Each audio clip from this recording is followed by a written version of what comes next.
నమస్కారం, ఆంధ్రప్రభ భక్తి ప్రేక్షకులకు స్వాగతం. నేను లక్ష్మి. ఈ రోజు మన స్టూడియోలో ఒక స్పెషల్ గెస్ట్ ఉన్నారు. ఆ గెస్ట్ ఎవరో నేను మీకు చెప్పాల్సిన అవసరం అస్సలు లేదు, ఎందుకంటే ఆల్రెడీ నాకన్నా ఎక్కువ కూడా ఆ గెస్ట్ గురించి మీకే బాగా తెలుసు. ఆవిడెవరో కాదు, కృపారాణి గారు. గత ఎపిసోడ్స్ లో సాయిబాబా గురించి, సాయిబాబా లీలల గురించి, అద్భుతాల గురించి ఎంతో చక్కగా వివరించారు. అలాగే ఈసారి కూడా కృపారాణి గారు రాసిన బుక్ ఏదైతే ఉందో దాని గురించి ప్రత్యేకంగా మాట్లాడుకుందాం. అలాగే ముందుగా అసలు కృపారాణికి సాయిబాబాకి ఉన్న అనుబంధం ఏంటి అడిగి తెలుసుకుందాం. నమస్కారం. బాగున్నారా? మీ లాస్ట్ ఎపిసోడ్స్ లో మీకు సాయిబాబాకు ఉన్న అనుబంధం గురించి చాలా చక్కగా వివరించారు. అలాగే ఇంకొకసారి మా ప్రేక్షకుల కోసం అసలు సాయిబాబా గారిని మీరు మొదట ఎప్పుడు బలంగా నమ్మారు? ఫస్ట్ మొట్టమొదటిసారిగా నాకు ఈ జన్మను ప్రసాదించిన నా తల్లిదండ్రులకి, వాళ్ళ పాదపద్మములకు నమస్కారం తెలియజేసుకుంటున్నాను. అలాగే నా గురుదేవులు నండూరు సాంబశివరావు గారు, నరసింహన్ బాబా గారు, వారిద్దరి పాదపద్మములకు నేను నమస్కారం తెలియజేసుకుంటున్నాను. నేను లాస్ట్ ఇయర్ ఏప్రిల్లో నన్ను మీ స్టూడియోకి పిలిచారమ్మా మొట్టమొదటిసారిగా. అసలు ఫస్ట్ నేను పబ్లిక్ రావడమే, నేను అసలు ఎక్కడ రాను కూడా. పబ్లిక్లో ప్రచారాలు చేయడం, ఇలా బాబా నాకు లీలలు చూపిస్తున్నారు అని తెలియజేయడం అనేది మటుకు నేను ఎక్కడా కూడా ఎవరికి చెప్పలేదు. నాకు మీ యాంకర్ తేజస్వి గారు తెలియడం వలన తను నా పుస్తకం చదివి ఒకసారి మా స్టూడియోలో ఇంటర్వ్యూకి ఇస్తారా అని చెప్పి పిలవడం జరిగింది. అలాగే నేను మొట్టమొదటిసారి మన 2024 ఏప్రిల్లో నా మొట్టమొదటి ఇక్కడే ప్రారంభమైందనమాట బాబా గారి నుంచి చెప్పడం. కానీ చాలా ప్రేక్షకుల నుంచి బాగా స్పందన లభించింది. చాలా బాగుంది. అసలు ఎంతమంది సాయి డివోటీస్ అంటే ఎంతమంది పరిచయం అయ్యారంటే నిజంగా బాబా ఇదంతా ఒక కుటుంబంలాగా మాకు జత కలుపుతూ ఉన్నారు. ఎందుకంటే ప్రచారం చేయడం అనేది అసలు నాకు ఇంట్రెస్ట్ కూడా లేదు. నా వరకు నేను పూజ చేసుకుంటా, నా వరకు నాకు లీలలు జరుగుతున్నాయి, నాకు ఇలా జరుగుతుంది అని చెప్పాల్సిన ఇది కూడా కాదు అనుకొని నేను అసలు ప్రచారం చేసుకోలేదు. పుస్తకాలు అనేది నేను అసలు అనుకోలేదు, మా పుస్తకం రాస్తానని అనుకోలేదు. నాకు ఎలాగంటే బాబాతో బాబా చెప్తున్న సందేశం ఒకటి తీసుకోవడం, అది ఆ రోజుకి జరిగిపోవడం, లేకపోతే ఒక వారం రోజుల్లో జరగడం, లేదంటే ఒక నెలలో జరగడం, అవన్నీ జరిగిపోతున్నాయి. ఇదంతా ఇలా జరుగుతుంది, సరే నేను ఒక 10 మందిలో తెలియచేయాలి అని చెప్పి ఫస్ట్ శ్రీ సాయి లీలా తరంగిణి పుస్తకం రాయడం అనేది నేను చెన్నైలో ప్రారంభించాను. అప్పుడు మా బాబు బీటెక్ చదువుతున్నాడు. అది 2013 అనమాట. అప్పుడు రాయాలని అనిపించి బాబా గారి దగ్గర నేను చెప్పుకున్నాను, బాబా ఈ లీలలు నేను 10 మంది తెలియచేయాలనుకుంటున్నాను బాబా, మరి మీ ఆశీర్వాదం ఉంటే నేను తప్పకుండా నేను రాయగలుగుతాను అని చెప్పి బాబా గారి దగ్గర ఆశీర్వాదం తీసుకొని లీలలు రాయడం మొదలుపెట్టాను అనమాట. అలా ఫస్ట్ గురువులు ఎలా నాకు పరిచయం అయ్యారు, ఎవరెవరు నాకు ఏ గురువు దగ్గర నా దర్శనం కలిగింది, అలాగే షిరిడీకి వెళ్తే నా అనుభవాలు ఏంటి, అలా ఒకటొకటి కూడా సాయి లీలా తరంగిణిలో నేను పొందుపరిచాను అనమాట. అలాగే ఆ 2030లో అది అయిపోయి ఆ బుక్ ప్రచురితం అయ్యేటప్పటికి చాలా మంచి రెస్పాన్స్ వచ్చింది. ఆ బుక్స్ కూడా నేను ఎవరికి కూడా ధర పెట్టలేదు. తర్వాత ఇలాగా సెకండ్ పుస్తకం సాయి వేదం అని చెప్పి, అది కూడా నాకు ఒక గొప్ప గురువు గారు పరిచయం అయ్యారు, నండూరు సాంబశివరావు గారు. సాయిరామ్ అండి, నేను ఇలా రాయాలనుకుంటున్నాను, నా లీలలన్నీ కూడా నేను ఏదైతే నాకు అనుభవం అయిందో నేను అవన్నీ పేపర్ మీద రాసేసుకొని ఒక పుస్తకంలాగా తయారు చేసి వారి ముందు ఉంచాను అనమాట. వారు ఈ విధంగా ఓకే, ఈ అంతా బాగుంది, నీకు బాబా ఎన్ని లీలలు చూపిస్తున్నారు, అది ఎంతో సంతోషకరంగా ఉంది, దాన్ని ఈ విధంగా పొందుపరచాలి అని అన్నప్పుడు మనం ఏదన్నా ఒక గురువు దగ్గరికి వెళ్ళినప్పుడు, మన స్కూల్లో చదువుతున్నప్పుడు కూడా ఏదన్నా మిస్టేక్ ఉంటే సరిదిద్ది, అలా కాదు ఈ వ్యాకరణ ఇలా రాయాలి అని చెప్పి నాకు అంతా సపోర్ట్ చేసిందంతా కూడా సాయి వేదానికి నండూరు సాంబశివరావు గారి. ఇవాళ నేను మీ అందరి ముందు ఇలాగ కూర్చొని స్టూడియోకి వచ్చి నేను ఇంత ప్రచారం చేస్తున్నాను అని అంటే గురుదేవుల ఆశీర్వాదం, బాబా గారి ఆశీర్వాదమే నాకు ఎల్లవేళలా ఉండాలని కోరుకుంటాను. ఇంకా చాలా తెలియచేయాలని చెప్పి నేను ఇక్కడికి రావడం జరిగింది. ఒకటి కాదమ్మా, లీలలు అనేకం, అసలు చెప్పలేం, అన్కౌంటబుల్ అనమాట. మీకు ఎన్ని సంవత్సరాలు ఉన్నప్పుడు సాయిబాబా మీద మీకు నమ్మకం కలిగింది? నాకు 20 years అమ్మా. నాకు 18 years మ్యారేజ్ అయింది. అప్పుడు కూడా నేను బాబా కూరికే అష్టోత్తరం అది చేస్తూ ఉండేదాన్ని. మా పెద్దమ్మ గారు ఒకళ్ళు చెప్పారు, ఇలా బాబాని సాయిబాబా. అంటే మీ తల్లిదండ్రుల నుంచి కూడా బాబాని లేదండి, మాకు కులదైవం వెంకటేశ్వర స్వామి. మా తాతయ్య గారు వాళ్ళు శివుడికి చేసేవాళ్ళు అనమాట. ఇంట్లో ఎప్పుడు కూడా ఈ వెంకటేశ్వర స్వామి గురించి ఎప్పుడు తిరుపతి శనివారం అంటే స్పెషల్ గా పూజ చేయడం, అలాగే శుక్రవారం అంటే అమ్మవారికి చేయడం, అలాగే కానీ బాబా గారి గురించి అంత తెలియదు. మరి మీరెందుకు బాబా గారు సెంటర్? బాబా గారు నన్ను మలుచుకున్నారు.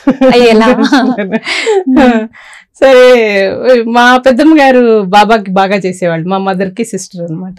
వారు చేస్తే ఓ రోజు వారు ఇంటికి వచ్చినప్పుడు మీరు సాయిబాబాని పూజించండి, చాలా బాగుంటది, చాలా సంతోషం ఉంటది అని చెప్పి బాబా గారి గురించి అప్పుడే చెప్తున్నప్పుడు నాకు అంత ఏజ్ అప్పుడు 16 years 17 years జస్ట్ విన్నాను. ఎప్పుడైతే మా పెద్దమ్మ గారు చెప్పారో అప్పటి నుంచి కూడా సరే ఏదైనా ఒక బాబా ఫోటో పెట్టుకొని నేను చేసుకోవాలి అని చెప్పి ఒక చిన్న ఫోటో. అంటే అప్పుడు ఏమైనా మీకు సమస్య ఉండిందా? ఏమీ లేదు, అసలు చదువుకునే వయసు కదా, అసలు ఏమీ తెలియదు, అసలు ఇలాగ ఏమీ తెలియదు. ఇంకా పుస్తకం ఫోటో పెట్టుకున్నాను, జస్ట్ ఊరికే అష్టోత్తరం చేయడం, ఏదైనా గురువారం అంటే ప్రసాదం చేయడం, అంతవరకే తెలుసు. కానీ ఎప్పుడైతే మ్యారేజ్ అయిపోయిందో తెనాల్లో నేను ఉండేదాన్ని. అక్కడ రెగ్యులర్గా గురువారం బాబా గుడికి వెళ్తున్నప్పుడు నాకు ఎందుకో బాబా ఒక ప్రత్యేకంగా నన్ను చూస్తున్నట్టు మటుకు అనిపించేది.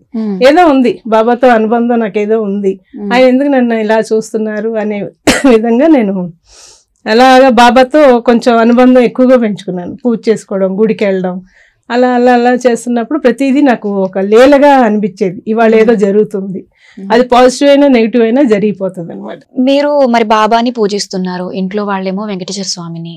మరి ఇప్పుడు ఇంట్లో వాళ్ళతో మీకేమి, వాళ్ళు మీతో ఏకీభవించారా, వద్దని చెప్పారా? అంటే ఇలాగే నేను ఎప్పుడైతే కంటిన్యూషన్ గా బాబాకి చేసుకుంటూ ఉన్నప్పుడు ఉన్నాను ఎక్కువగా. నాకు మధ్యలో బ్రేక్ ఎలా జరిగిందంటే మా హస్బెండ్ ఎక్స్పైర్ అవ్వడం అనేది జరిగింది. మా ఫాదరు నన్ను మా బాబుని విజయవాడకి తీసుకొచ్చేసారనమాట. తీసుకొచ్చాక బాబుని స్కూల్లో జాయిన్ చేయడం అది జరుగుతున్నప్పుడు నేను డైవర్ట్ అంతా బాబా గారి మీద పెట్టేశాను. ఇంకా అప్పటి నుంచి బాబా పూజ, బాబా లీలలు, బాబా గుడికి వెళ్ళడం, ఎక్కడన్నా సత్సంగాలు జరుగుతుంటే వెళ్తూ ఉండడం, అవి వినడం ఏంటి అసలు ప్రత్యేకం ఏంటి, షిరిడి ఒక గ్రూప్ వారిగా వెళ్తుంటే వాళ్ళతో పాటు వెళ్ళడం, అలాగా ఒక్కొక్కటి నాకు లీలగా అయిపోయిందనమాట. ప్రతిదీ బాబా చెప్తున్నారు, ఇవాళ ఇది జరుగుతుంది అంటే అది ఖచ్చితంగా అది జరిగిపోవడం. అలాగే నా చేతిలోకి అమ్ముల్ సాంబశివరావు గారు రాసిన సాయి సూక్తుల పుస్తకం ఒకటి సాయి డివోటీస్ తెలిసిన వాళ్ళు ఇస్తే నేను తీసుకున్నాను. అందులో ఫస్ట్ మ్యాటర్ ఏది ఉందంటే, మనం ఎప్పుడైతే రెగ్యులర్గా మనం బాబాతో ఇన్నర్గా మన అంతరాత్మకంగా మనం మాట్లాడుకుంటూ ఉంటామో, మనకి బాబా ఏదైతే చెప్పాలనుకుంటున్నారో, ఈ సందేశం ఏదైతే ఉందో అది మనం రెగ్యులర్గా ఏదో ఒక రోజున, ప్రతి రోజులో నువ్వు ఒక సందేశం తీసుకున్నావు అని అంటే ఆ సందేశానికి దానికి తగ్గ ఏంటనేది బాబా చూపిస్తూ ఉంటారు, ఖచ్చితంగా జరుగుతుంది అది. అలా మీరు బాబాతో అంతరాత్మకంగా మీరు మాట్లాడుకున్నారంటే మీకు బాబాకి మధ్య అనుబంధం ఏర్పడుతుంది అనే విధంగా అందులో రాసిందనమాట. సరేని ఒక సందేశం ఓపెన్ చేశాను, ఈరోజు వెళ్ళవద్దు, ఎవరి చైతన్యం ఇచ్చి పంపించు అని అన్నారు.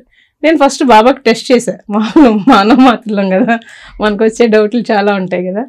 ఏంటి బాబా ఇలాగ వెళ్ళొద్దు అంటున్నావు, ఎక్కడికి వెళ్ళొద్దు అంటున్నావు, మరి ఎవరి చైతన్యం ఇచ్చి పంపించు అని అంటున్నావు కదా, ఎందుకు ఇలా చెప్తున్నావు బాబా అని అనుకున్నాను. సరే అది అయిపోయింది, ఆ సందేశం ఆ రోజు ఇచ్చారు. నేను ఆ సందేశం గురించి మర్చిపోయాను. ఎప్పుడైతే వీరు లేరని మా హస్బెండ్ చనిపోయాక నాకు ఫస్ట్ ముందు ఎడ్యుకేషన్ ఎక్కడైతే అయిపోయిందో దాన్ని కంటిన్యూ చేయడం మొదలెట్టి అప్పుడు ఎంఏ చదువుతున్నాను అనమాట. ఎంఏ పబ్లిక్ అడ్మినిస్ట్రేషన్ చేస్తున్నప్పుడు నేను అసైన్మెంట్స్ కాలేజీలో సబ్మిట్ చేయాలంటే దానికి వెళ్తున్నాను. ఆ రోజు ముందు రోజు నాకు బాబా గారు స్వప్నంలో కనిపించారు, రాత్రి వచ్చారు, నా పూజ రూమ్ ముందు నుంచొని నా చేతి నిండా విరజాజి పూలు ఉంటే మాల ఉంటే బాబా అన్నారు, ఏంటి అలా చూస్తున్నావు, నా మెడలో వెయ్యి అన్నారు. సరే వేసాను, ఆయన పాదాలకి దండం పెట్టుకున్నాను, ఆశీర్వదించారు, అంతా అయిపోయింది. అయిపోయాక అదే తలుచుకుంటూ నెక్స్ట్ డే సబ్మిట్ చేయడానికి వెళ్తున్నాను. కాలేజీకి వెళ్తుంటూ నేను ఇదే స్వప్నం గురించి ఆలోచిస్తున్నా, ఏంటి బాబా వచ్చారేంటి, పూలదండ వేసుకున్నారేంటి నా చేతులతో, ఎందుకు ఇలాగా వచ్చారు, నాకు ఇలా ఎంత అంటే ఆజానుబాహుల్లాగా 6 అడుగులు ఉన్నారు బాబా గారు. ఫస్ట్ టైం తెల్లటి బట్టలు వేసుకొని, పాదాలు అసలు ఎలా ఉన్నాయంటే మెత్తగా పట్టుకుంటే కందిపోతాయి అన్నట్టుగా ఉన్నాయి. అది ఇప్పటికీ నాకు గుర్తు. ఫోటోలో ఎలా అయితే బాబా గారిని చూస్తామో అలాగే ఉన్నారు. గడ్డం, తెల్లగడ్డం, తెల్లటి వస్త్రాలు, తెల్లటి కఫ్ని ధరించుకొని, అసలు మనం ఆ కళ్ళ చూస్తుంటే అసలు నిజంగా సూర్యచంద్రుల్ని డైరెక్ట్ గా మనం ఎలా చూడలేం, అంత కాంతివంతంగా ఉన్నారు బాబా. ఆయన పాదాలు అయితే అసలు వెన్నపూస ఎలా ఉంటదంటే అలా ఉంది. ఇంకా అలా పట్టుకొని అదే ఆలోచిస్తూ కాలేజీకి వెళ్తున్నాను. కరెక్ట్గా కాలేజీకి ఇంకొక 1/2 కిలోమీటర్ ఉందనగా నాకు యాక్సిడెంట్ జరిగిపోయింది. నా ఆటో రిక్షాని జీప్ వచ్చి గుద్దేసింది అనమాట. గుద్దేస్తే నేను అసలు అందరూ నా లోపల నేను ఈ అమ్మాయి చచ్చిపోయింది అనుకున్నారు. కానీ నేను అసలు నా పుస్తకాలు అన్నీ చల్లా చెదిరైపోయినాయి. నేను కళ్ళు తెరిచి చూసేటప్పటికి జనం మూగేస్తున్నారు. నేను నిదానంగా దిగుతూ చూస్తున్నా ఎక్కడెక్కడ ఏమి తగిలినాయి అని. ఒక్క రక్తం బొట్టు కూడా నాకు తగల, ఒక్క గీత కూడా తగల. కాకపోతే రిక్షా అంతా తుక్కు అయింది. లోపల మటుకు నాకు ఏది కాని.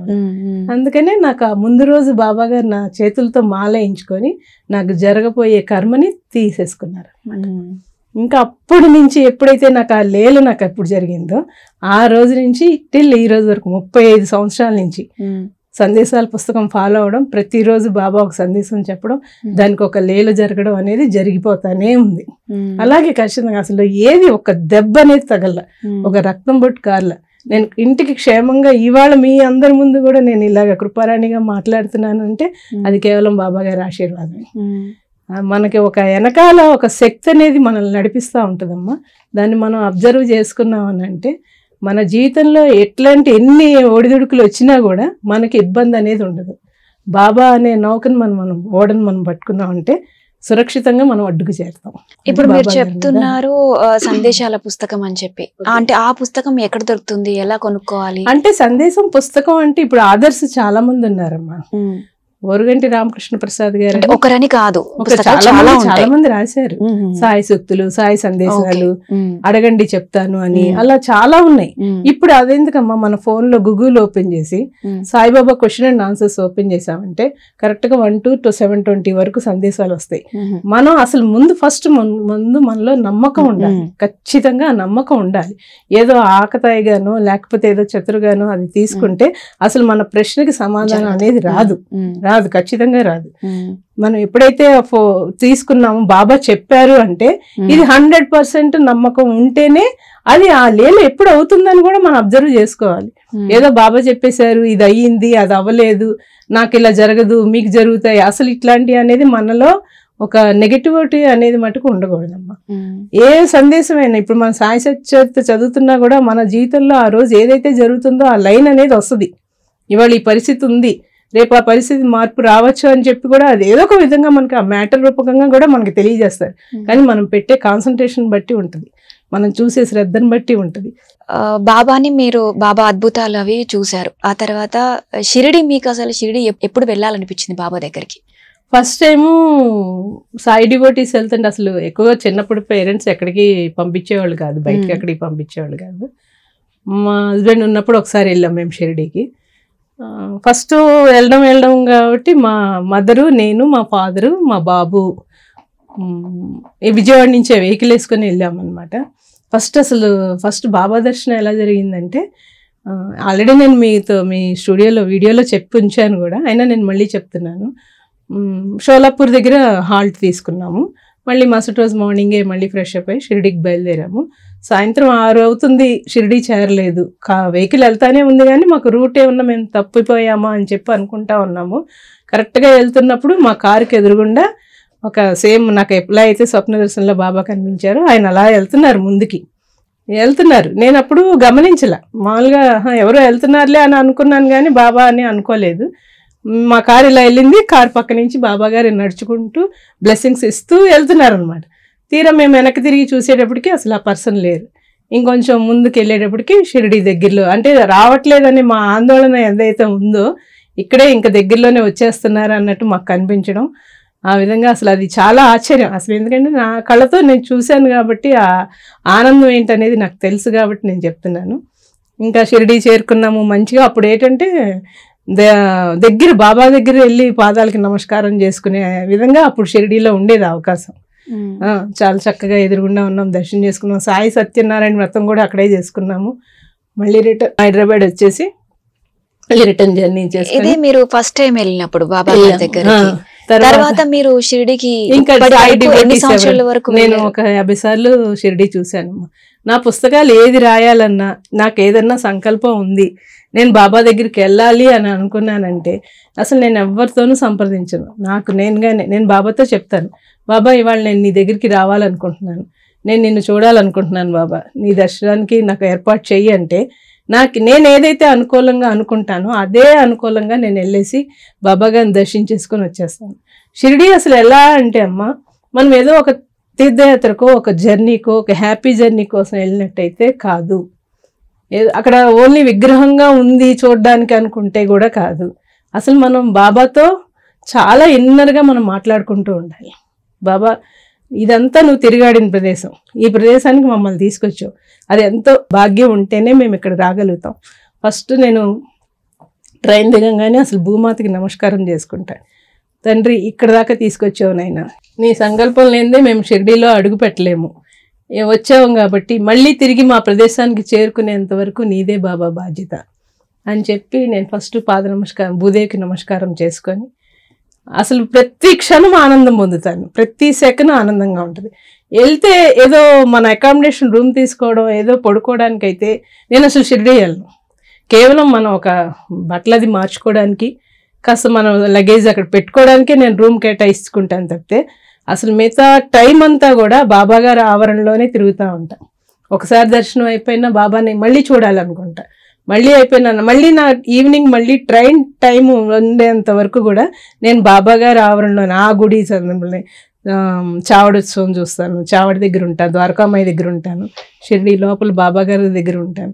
ఎలా అంటే ఆ లైన్లో వెళ్తున్నంతసేపు నేను బాబాతో మాట్లాడుకుంటానే ఉంటాను.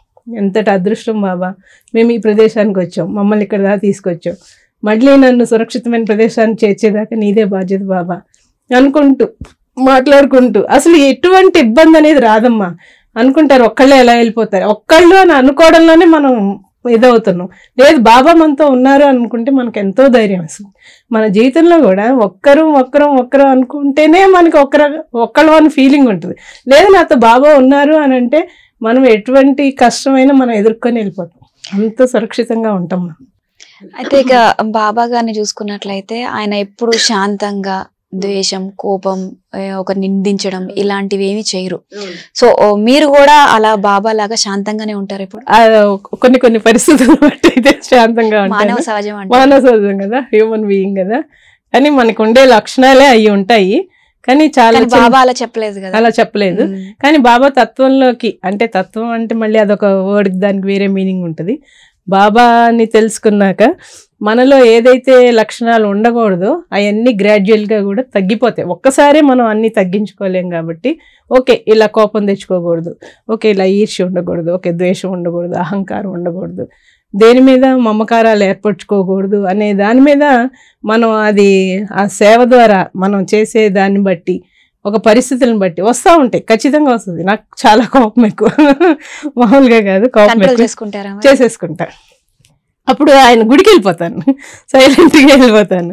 వెళ్ళిపోయి లేదు బాబా అంటే, కానీ కొన్ని విషయాల్లో బాబా నాకు చెప్తారు, అన్ని విషయాల్లోనూ నువ్వు మౌనం పాటించవద్దనే చెప్తారు. ఎక్కడ మాట్లాడాలో అక్కడ మాట్లాడమంటారు, ఎక్కడ తగ్గి ఉండాలో అక్కడ తగ్గి ఉండమంటారు. మొత్తం నేను చెప్తున్నాను కదా, నా నడవడిక, నా సరళ నేను మొత్తం మార్చిందంతా కూడా బాబా గారే. ఇవాళ ఒక లైఫ్, నా ఈ జీవి నేను నడుస్తుంది అంటే కేవలం అది బాబా గారి వల్లే. అది 100% నేను బిలీవ్ చేయగలను. ప్రూఫ్ ఏది కావాలన్నా మీరు ఎన్నైనా అడగండి, నేను చెప్పగలను, నిరూపించగలను. అది కేవలం బాబా గారి ఆశీర్వాదం వల్లే నేను ఇవాళ ఇంతవరకు కూడా నేను మాట్లాడగలిగే శక్తి వచ్చిందంటే కేవలం బాబా గారే. తగ్గిపోతూ ఉంటుంది, కోపాన్ని తగ్గించుకోమంటారు. ఒక్కోసారి అదే నాకు అడుగుతారు బాబా, ఒక చంటి బిడ్డ నీ ఒంటి మీద మలమూత్ర విసర్జన చేస్తే చంటి బిడ్డ నరుగుతావా లేకపోతే నువ్వు నీ తొడని నరుక్కుంటావా అని అడుగుతారు. అంటే మనం కొన్ని సందర్భాల్లో ఓర్చుకోక తప్పదు, చాలా పేషెన్స్ కావాలి. అందుకే ఆయన అనేది 2 గోల్డెన్ వర్డ్స్, శ్రద్ధ శబూరి అని. ఆ శ్రద్ధ శబూరియే ఇవాళ నా జీవితాన్ని చాలా మార్చింది.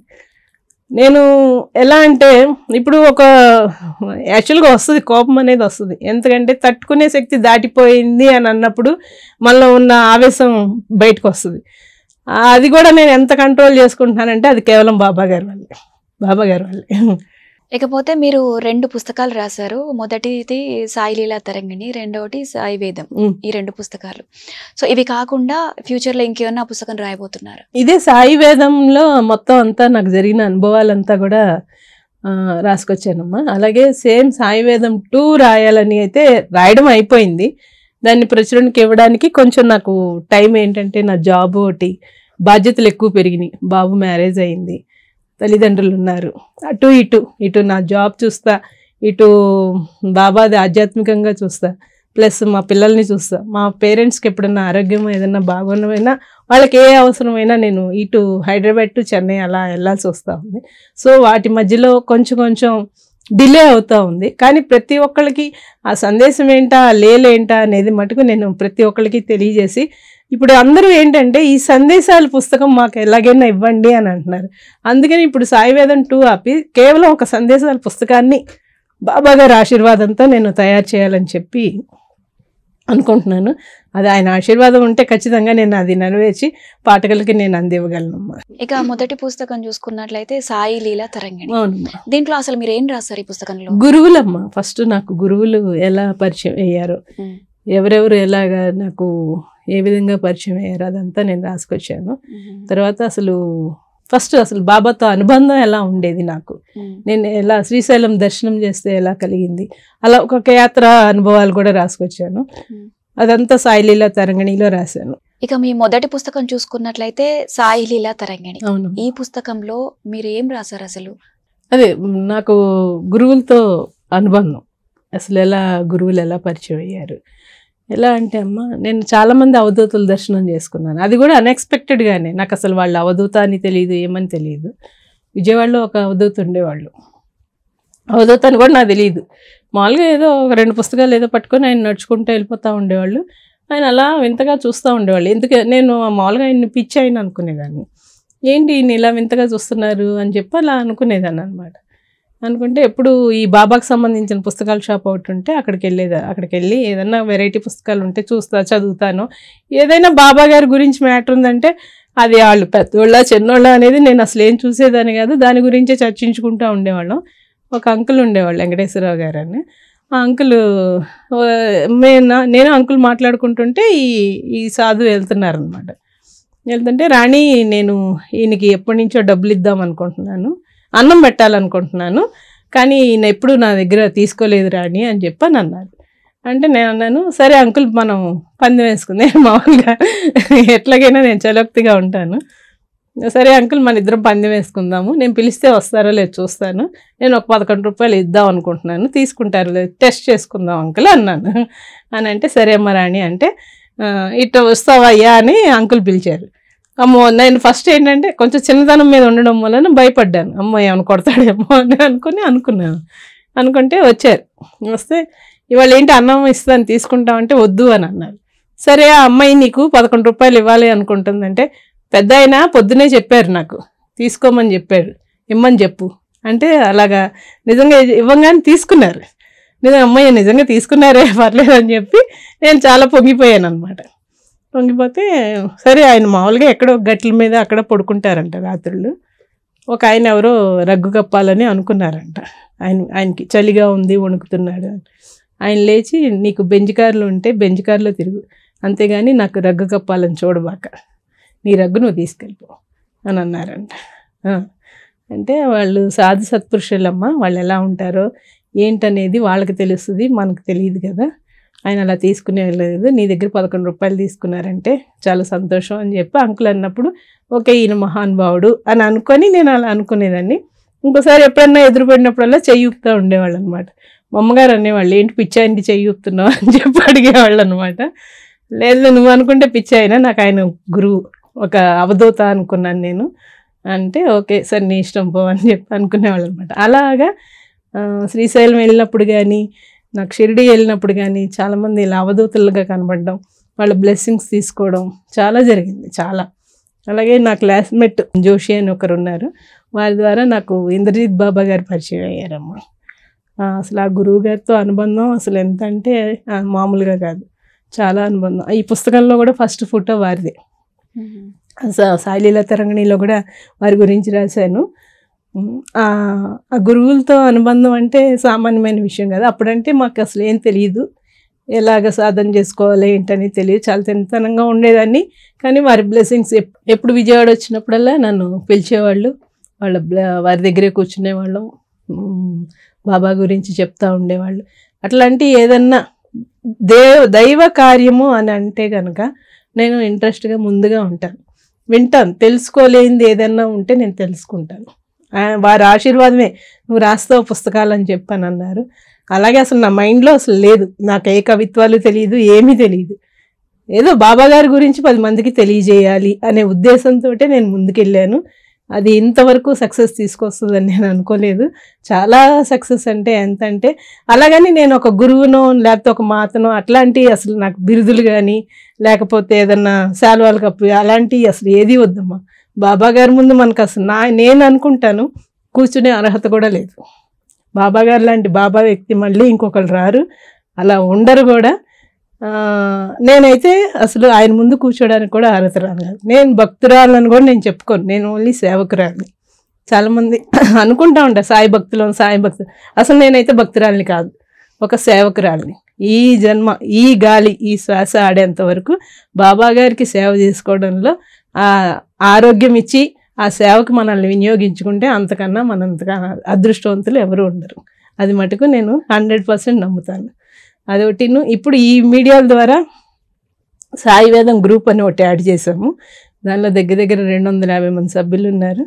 అసలు ప్రతి ఒక్కళ్ళు ఎంత సపోర్టింగ్గా ఉంటారంటే మాదొక కుటుంబం. సాయి వేదం అనేది ఆ గ్రూప్ అనేది ఒక కుటుంబం లాగా.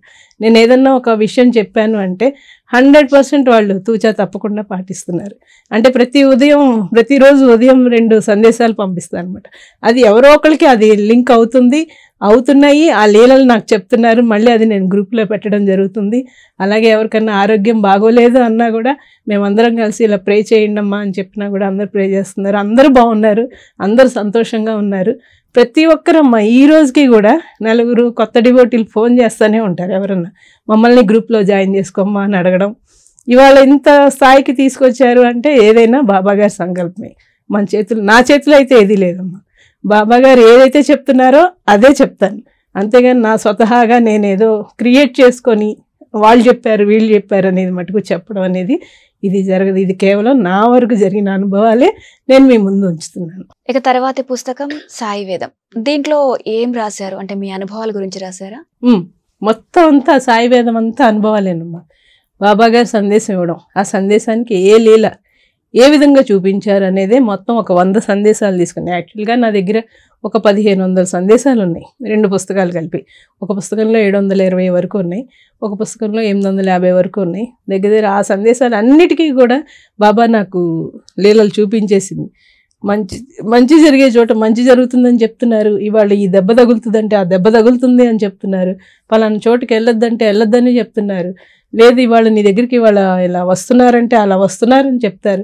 అన్నీ బాబా గారు చూపించినవేనమ్మా, ఏది కూడా కల్పితాలు కూడా కాదు, అన్నీ మొత్తం. అలాగా నేను అందరికీ తెలియచేయాలన్న ఉద్దేశంతో నేను ఈ కార్యక్రమానికి బాబా గారు నాకు ఆశీర్వాదం కల్పించారు. ఇలాగ రాయి ఇప్పటికి కూడా సందేశాలు ప్రపంచం అంతా కూడా తెలియజేయమంటున్నారు. ఇప్పుడు ఇలాగ మా గ్రూప్లో ఉన్నారు, వాళ్ళ రిలేషన్ కానీ వాళ్ళ ఫ్రెండ్స్కి కానీ అలా పంపించుకుంటే స్ప్రెడ్ అవుతుంది. ఈ సందేశాలు అందరికీ వెళ్తున్నాయి, వాళ్ళందరికీ జరగడం కూడా జరుగుతూ ఉంది. నేను ఒకటే ఇప్పుడు సాయివేదం గ్రూప్లో ఉన్నారు చాలామంది, నేను సందేశం పెడతాను, వాళ్ళకి ఏదన్నా అయినప్పుడు నాకు చెప్తున్నారు. టెక్సాస్ నుంచి ఒక డివోటీ వచ్చారు నన్ను చూడడానికి. చాలామంది అడుగుతారమ్మా మిమ్మల్ని చూడాలని ఉంది సాయిరామ్ అని చెప్పని అంటారు.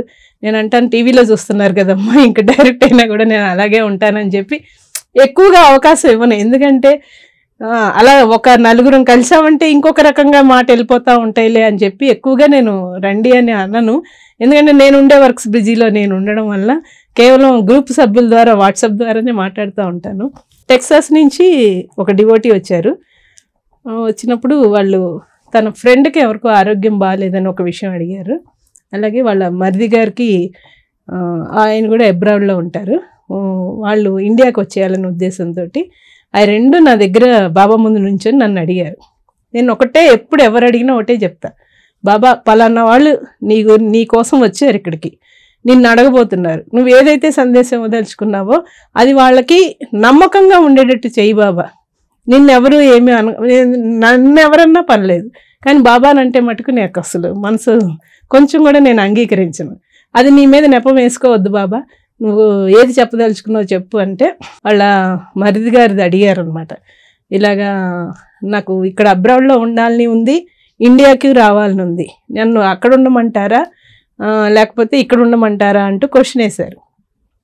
నేను బాబాకి చెప్పా, ఆయన పేరు చెప్పి పలానా ఆయన నిన్ను అడుగుతున్నారు బాబా, నువ్వు ఏ సందేశం ఇవ్వదలుచుకున్నావు ఇవ్వ అంటే, బాబా ఏం చెప్పారంటే కోర్టుకు సంబంధించిన వ్యవహారం నుంచి బయటపడతాడు అన్న. అసలు ట్రాన్స్ఫర్ అడుగుతుంటే కోర్టు అంటున్నావు ఏంటి బాబా, నాకు అసలు ఏం అర్థం కావట్లేదు, నువ్వేంటి ఇలా ఇచ్చావు, వాళ్ళు నన్ను ఏమన్నా అంటారేమో అనుకొని నేను మనసులో బాబాతో ఇట్లా మాట్లాడుతూ ఉంటే నేను అడిగాను, ఏంటి కోర్టు కేసు ఏమన్నా ఉందా ఏంటి బాబా చెప్తున్నారు అని అంటే ఆయన ఓకే అని సార్, అవునమ్మా ఇక్కడ కోర్టులో ఒక కేసులో కోర్టు దాకా వెళ్ళింది, నా ఫోన్ కూడా వాళ్ళ హ్యాండ్ ఓవర్లో ఉంది. మరి మీరు నాకు చెప్పలేదు, మరి నాకు మీకు తెలియదు అక్కడ మీకు ఏం జరిగిందని, మీరు ఎలా ఒక ట్రాన్స్ఫర్ గురించి అడుగుతున్నారు. అంతేగాని బాబా అయితే ఈ కోర్టు విషయం చెప్పారు అంటే 100% కరెక్ట్ అమ్మా, నిజంగానే అంటే మీరు ఆ కేసు నుంచి బయటపడతారంట, మీకు మళ్ళీ ఇంకొక ఉద్యోగం కూడా దొరుకుతుంది అని చెప్తున్నారు బాబా, ఖచ్చితంగా మీరు ఇండియాకి వచ్చేస్తారు అని అంటే, ఆయనకి హైదరాబాద్లోనే 10 lakhs ప్యాకేజ్తో శాలరీ దొరికింది, ఆల్రెడీ ఇండియాకి కూడా వచ్చేస్తున్నారు కూడా. అదే అందుకనే నేను చెప్తున్నాను 100% అవి తీరుతున్నాయి. అలాగే వాళ్ళ ఫ్రెండ్కి ఎవరికో ఆరోగ్యం బాగాలేని విషయం గురించి అడిగినప్పుడు బాబా అన్నాను, బాబా ఆమెకి ఎవరికో ఆరోగ్యం బాగాలేదంట, మరి నువ్వు ఏం చెప్పబోతున్నావు బాబా అని చెప్పంటే, ఆమె అనారోగ్యంగా ఉన్నప్పుడు నేను ఆమె పక్కనే కూర్చున్నాను అని చెప్పే సందేశం వచ్చింది. నిజంగా ఆమె చాలా ఆశ్చర్యపోయింది. అయితే నిజంగా అండి మీరు చెప్పేది ఖచ్చితంగా జరుగుతున్నాయి, ఉన్నారు బాబా అని చెప్పి మటుకు 100% బిలీవ్ అయ్యారు. ఎంతో అదే విషయం వాళ్ళ ఫ్రెండ్కి కూడా చెప్పారు, ఏం లేదమ్మా మీ ఆరోగ్యం బాగుంటుంది, బాబా మీ పక్కనే ఉన్నారు, ధైర్యంగా ఉండండి అంటే ఆమె కూడా త్వరగా కోలుకున్నారు కూడా. అలాగా ప్రతి ఒక్కళ్ళు ఎవరన్నా వాళ్ళ బాధ ఉంది అన్నప్పుడు నేను చెప్తాను. నేను ఎందుకంటే ఆఫీస్లో ఉన్నప్పుడు మటుకు నేను చెప్పనమ్మా, ఎప్పుడన్నా మార్నింగ్ పూజలో ఉన్నప్పుడు కానీ సాయంకాలం పూజలో ఉన్నప్పుడు కానీ వాళ్ళు ఏదైనా అడిగితే, అందరూ బాధలు అనేది ప్రతి ఒక్కరికి ఉంటాయి, కానీ టైం ఇస్తానన్నమాట. కొంతమంది ఆ టైం కూడా ఆగరు, ఇలా అర్జెంట్ అమ్మా అలా అంటారు, కానీ నేను అదే చెప్తాను, ఓర్పు వహించాలమ్మా, అది ఇవాళే అయిపోతుందా రేపు అవుతుందా అనేది నేను చెప్పలేను. బాబా ఏదైతే చెప్తున్నారో అది మీకు చెప్తాను అంతవరకు, అంతేగాని నాలో ఏదో బ్రహ్మ విద్యలు ఉన్నాయనో లేకపోతే ఏదో శక్తి ఉందనో అటువంటి ఏమీ లేదు. నాకు ఆయన ఏదైతే చెప్తున్నారో మీకు చెప్తాను, అది మీరు నమ్మకంగా ఉండండి అంటే ప్రతి ఒక్కళ్ళు వాళ్ళ ఎంతో నమ్మకంతో నేను ఒక మాట చెప్పాను అంటే ఆ మాట తూచా తప్పకుండా వాళ్ళు పాటిస్తున్నారు. మాదొక సాయి వేదం అనేది ఒక కుటుంబం, అందరం ఒకటే సమానమే, అందులో పెద్ద చిన్న ఏమీ లేదు, ఒక కుటుంబ సభ్యుల్లాగా మెలుగుతున్నాం. అలాగే నా తోటి స్నేహితులు, చిన్ననాటి స్నేహితులు, మేము ఒకటే స్కూల్లో చదువుకొని ఉన్నాం, అందరం కూడా గ్రూప్ చాట్స్ చేసుకుంటూ ఉంటాం. వాళ్ళ దగ్గర ఉన్నప్పుడు వాళ్ళ దగ్గర ఒక పిల్లలాగే ఉంటాను, ఇక డివోషనల్గా ఉన్నప్పుడు డివోషనల్గానే ఉంటాను, వాళ్ళని సంతోషపరుస్తాను, వీళ్ళు హ్యాపీగా ఉండాలి, అన్నిట్లోనూ మనం ఉండాలి, అందరితోనూ సమంగా ఉండాలనే ఉద్దేశంతో నాకేంటంటే ప్రతి బాధని ఎదుటి వాళ్ళ దగ్గర వ్యక్తపరిచి నాకు బాధ ఉంది మీకు బాధ ఉంది వాళ్ళ బాధ ఉంది, అసలు బాధ చెప్పడం అనేదే నేను చెప్పను. నాకు ఏదైతే నేను బాబా దయ వల్ల 100% హ్యాపీగా ఉన్నానని ఖచ్చితంగా చెప్పి, ఇప్పుడు కాదు ఎప్పటికైనా ఉంటాను, చివరి వరకు కూడా ఉంటాను, అంతవరకు నాకు ఆ నమ్మకం. యాక్చువల్లీ మీరు చెప్పాలంటే నేను బుక్స్ అసలు ఇంతవరకు చదవలేదు, అసలు నేను ముట్టలేదు, చదవలేదు. ఇప్పుడు మీరు చెప్పిన తర్వాత నేను నెక్స్ట్ ఎపిసోడ్స్ కి ఖచ్చితంగా మీ బుక్స్ 2 చదివి ఉంటాను. తప్పకుండా. ఓకే అండి, మనం నెక్స్ట్ ఎపిసోడ్ లో మీ అనుభవాల గురించి ఇంకొన్ని మాట్లాడుకుందాం. నమస్కారం. సో చూసారుగా కృపారాణి గారు సాయిబాబాకు ఉన్న అనుబంధం ఏంటనేది ఆవిడ మాటల్లో. వచ్చే ఎపిసోడ్లో సాయిబాబాకు ఆమె ఇచ్చిన సందేశాలు ఏంటి ఇవన్నీ కూడా తెలుసుకుందాం. అంతవరకు నమస్కారం.